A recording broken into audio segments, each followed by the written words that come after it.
All right. Now the next thing we are going to look at now is differences between a scalar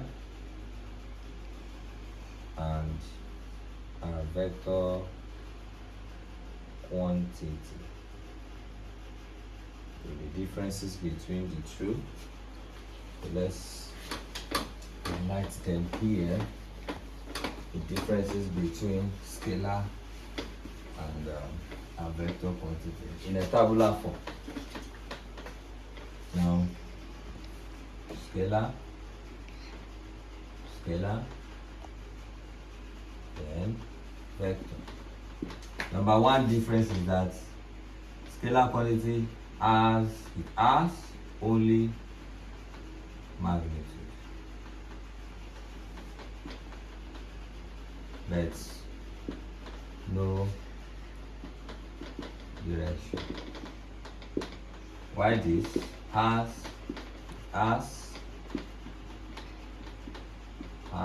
both magnitude and direction. That's number one difference. Number two is that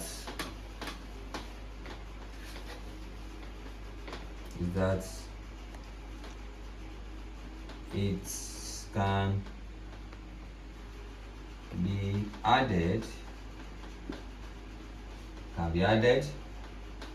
or subtracted by basic law of algebra. Number two here is that it can only be added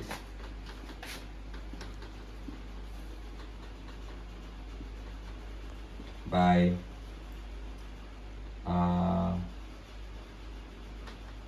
law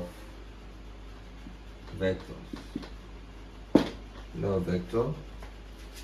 Then another thing is that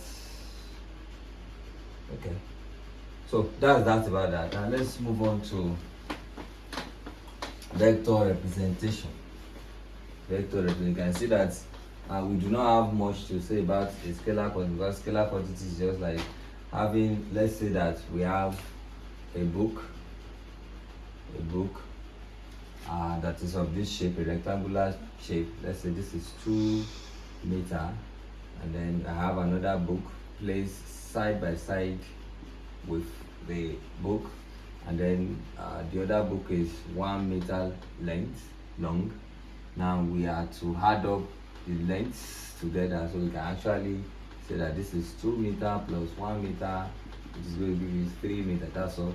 But unlike scalar, there's a way to do that, to add up unlike scalar, to add up vectors, we need to follow the law of vector. So we are moving on to vector. So we have much to talk about in vector compared to scalar. So your scalar is just your basic addition and subtraction. Now let's write down to what's it called? Vector representation. So vector can be represented the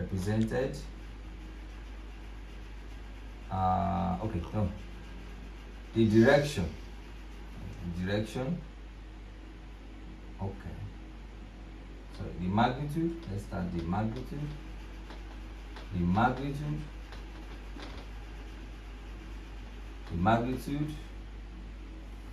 of a vector can be represented by a line, while its direction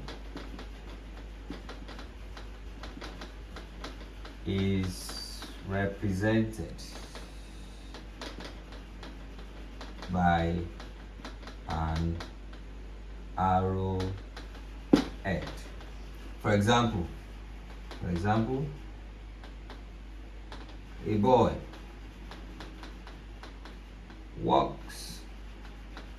The boy walks 10 meter due north. The boy walk 10 meter due north. So we can see that from this place, the magnitude of the distance is 10 meter, but its direction has been stated, which is what? North.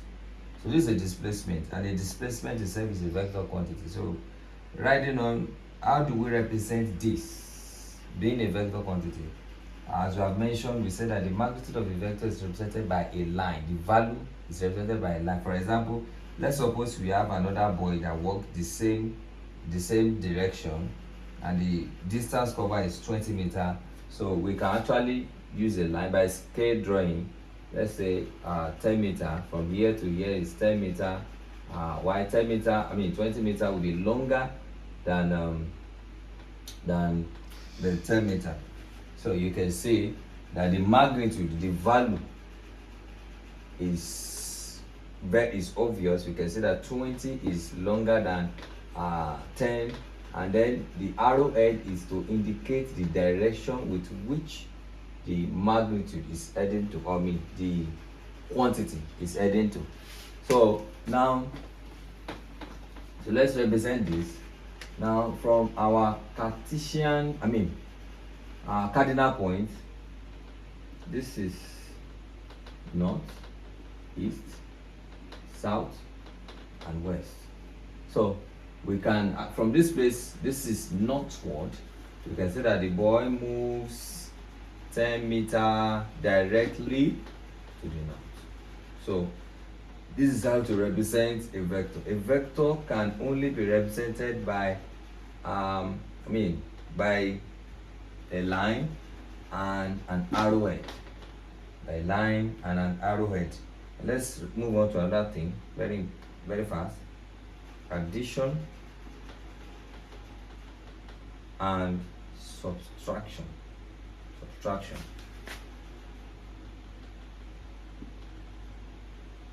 Of vectors. Now to add up a vector, it depends. To add up two vectors rather, it depends on the directions of the vectors.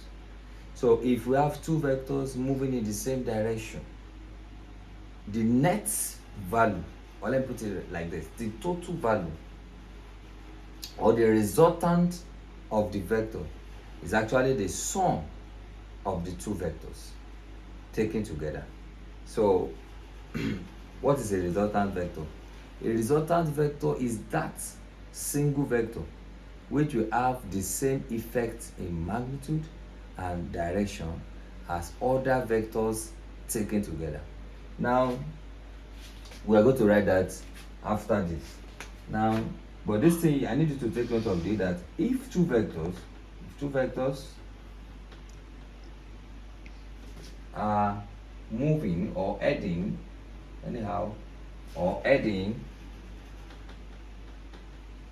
towards the same direction,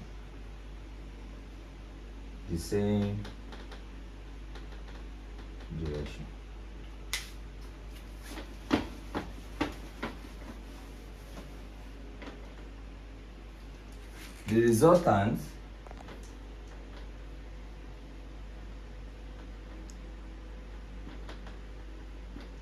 vector is the sum of the two vectors. That is, let's suppose I have two vectors, let's say P, and I have another vector, and let's call it Q. The resultant of the two vectors, which is R, resultant of the two vectors is P plus Q. That is how to find the resultant of two vectors that are moving in the same direction. For example, just for example,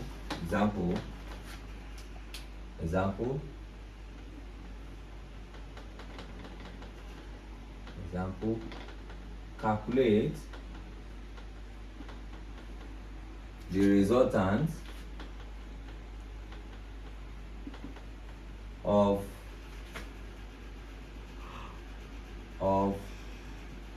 two forces, 1 Newton and 2 Newton,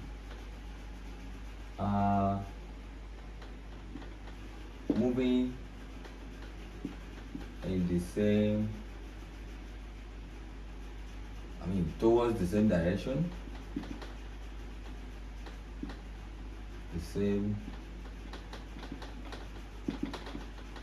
So to solve this, the resultants will then be 1 Newton plus 2 Newton. Since force is a vector quantity, so the resultants will be 3 Newton. So if you have two vectors, any vector quantity, be it velocity, acceleration, momentum, if you are looking for the resultant vectors, as long as the two vectors are moving in the same direction, the resultant vectors will be the sum of the vectors taken together. Now, another thing you also need to take note is that number 2,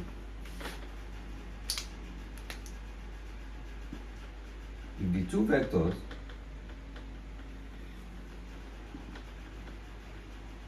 are traveling or are moving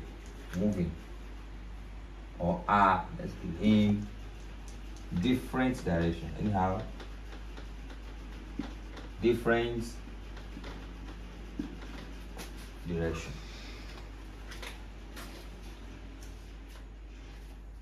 in different direction, comma, the resultant vector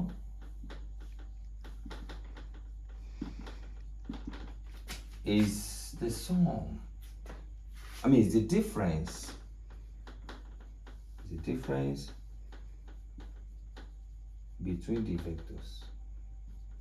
So that is, if two vectors are moving in different direction, one direction will be taken to be positive, and the other direction will be taken as a negative. So that is, take a look. That is, let's suppose I have P and I have Q. So if you look at this on a Cartesian plane, let's assume that you're traveling towards the horizontal direction. So if this is positive X, this will definitely be negative. Even if they are traveling maybe vertically north-south, this is positive Y and this is negative. Since they are traveling in a different direction, the resultant vector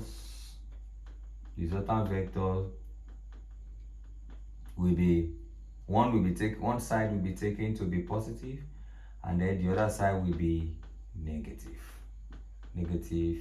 Q. So, example, calculate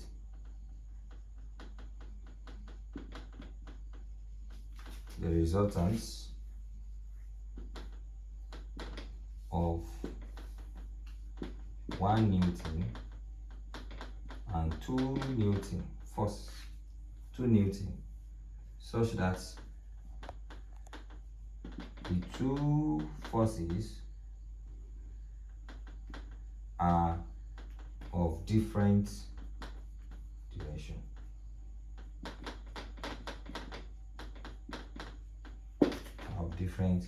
So the resultant of the two vectors now will then be, resultant will then be 2 Newton minus 1 Newton, which is going to be 1 Newton.